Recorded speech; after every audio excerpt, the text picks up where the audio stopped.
po, kamusta kayo? Okay naman. Anong nararamdaman nyo for this season? First challenge for this season. I don't feel anything. Joke lang, hindi. Ganon. I'm feeling Full of pressure. Yes. Blood pressure. Buti pa to, bagets pa eh. No, I'm Pero feeling kaya mo pressure. yan? Kaya ko to. Kaya niya yan, kaya niya yan. Okay. So, sa style na mapupunta sa inyo, for this episode, it's dance song. Oh my gosh, God. favorite ko yan. Favorite ko yan. Talaga, ano ba yun? hindi niya pa alam eh. Nung una pa lang na na-meet ko si Ate Sugar, dun sa nag-meeting tayo, parang introducing ourselves, ganun, kung ano yung stars on the floor.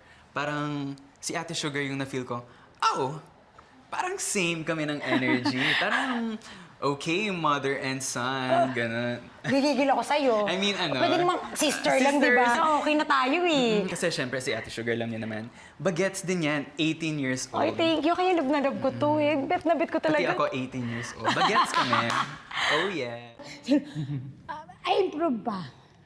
Really, your English improved. Hindi na salita. Di ba? Hindi yun talaga. Parang nag-drive kami agad. Kasi nga, di ba, alam niyo naman ako, di ba? Parang lahat naman pwede kong ano, yun, makisama. Pero siya kasi yung matutuwa. Kasi yung salita niya, yung ano, social. Alam mo yun, gusto ko yung mga gano'n, di ba? May social pala ako. Oh, di ba? Di ba, ganyan siya? Nakakaano siya, yung kahit pagod ka, ha, matatawa ka sa kanya. Kasi nga, mahinghin, alam mo yun. Tapos magaling pa. So, nakakatuwang paglaruan. Yung ganyan siya. Parang marami yung lang sa'yo. Ayan, thank you, Coach. Love you. Pagtigaan mo kami. Energy, ganyan. Tsaka una ko nakita siya, ang kinis, di ba? Hindi man. Ito, oh, nag-break out na ako dahil sa stars on the floor. Di ba? Pagod. Pagod. Napagod din siya. Napakagaling nito. Ngayon ko nga lang siya nakita na parang ano ka, pag napagod ka today, sabi niya, pagod. Yeah, sige. Kailangan mo lang ate na, try nga natin yan, yung lift. For me, yung challenge is, hindi talaga ako nagbubuhat ng tao. Usually kasi ako hindi nabuhat, di ba? So talaga siya yung binubuhat niya. Eh yung panahon na umpisa, ang payat-payat. 6, 7, 7, 8, 1, 2, 3, 4. Umutot si Jawa. Ang lakas! Kaya nag-workout talaga ako. Ayan, punta ako sa gym, magpapamacho ako kasi buhatan pala dito sa stars on the floor. Okay, go, laban. Para manalo tayo. Oh, yeah. Yung una nanginginig yung legs niya. Kasi meron kaming stunt na nakaganon ako sa kanya sa ilalim. Eh, ang payat, matangkad pero payat, di ba? Hindi siya nagbubuhat, nagsasayaw lang eh. Yes. Nung ano ko ramdam na ramdam ko, gumaganon yung legs niya. Oo. Oo, ngayon, pero ngayon, Shake okay na. Okay na, in fairness. Kasi sabi ko sa kanya, kailangan mo mag-workout. Hindi pwede, pareho tayo. Kailangan natin mag-workout. Kasi mas lalakas yung stamina mo. Stars on the floor.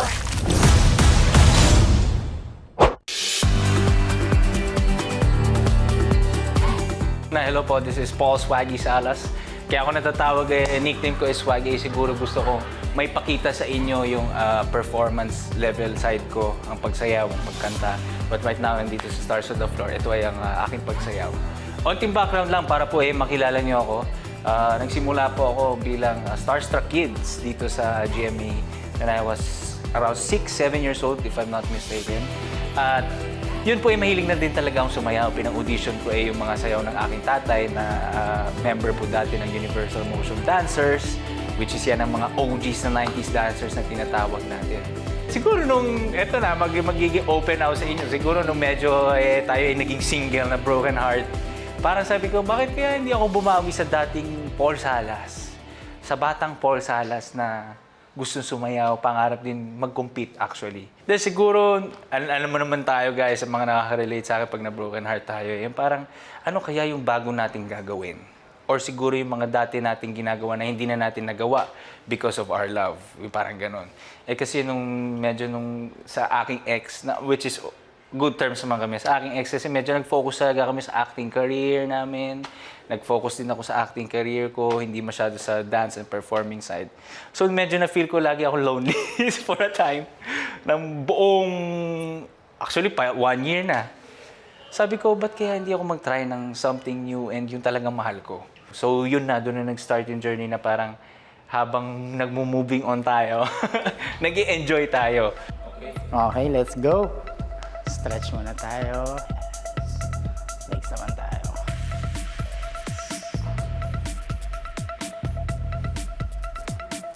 Other side.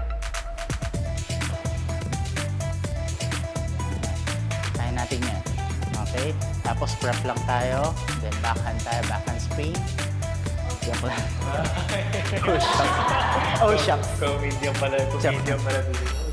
At yun nga, bumabawi tayo sa childhood na tayo. And I think it's a healthy way of reminding ourselves na ano nga ba yung gusto ng 6-year-old na ako, 7-year-old na ako, na hindi ko na nagawa dahil sa mga pressures ng growing up, ng adulting. And I think masaya pong balikan yun. And enjoyin yun habang may time. Ayan. And I think yun naman talaga yung gusto niya sa akin before pa eh. So, pagka napapanood niya man to, alam kong proud na proud sa akin yan. And I know naman, itong mga ginagawa ko naman, talagang part na yun na para din naman din sa kanya. So, ayun na yun. It's clarity na lang din siguro sa amin na talagang proud na rin kami sa mga own works namin na ginagawa. So, thank you. Ayan, alam kong proud ka sa akin. O, ina-assume ko. Ayun. Hello everyone! This is Stars on the Floor Dance Break! Woo! Before our Sunday show yan na. So, para ma-excite naman kayo pag napanood nyo na yung episode namin. Oh, marami na kayong maririnig ng mga teasers about our performances. Kaya, ayan, abangan nyo po kami every Wednesday, Thursday, and Friday. Stars on the Floor Dance Break!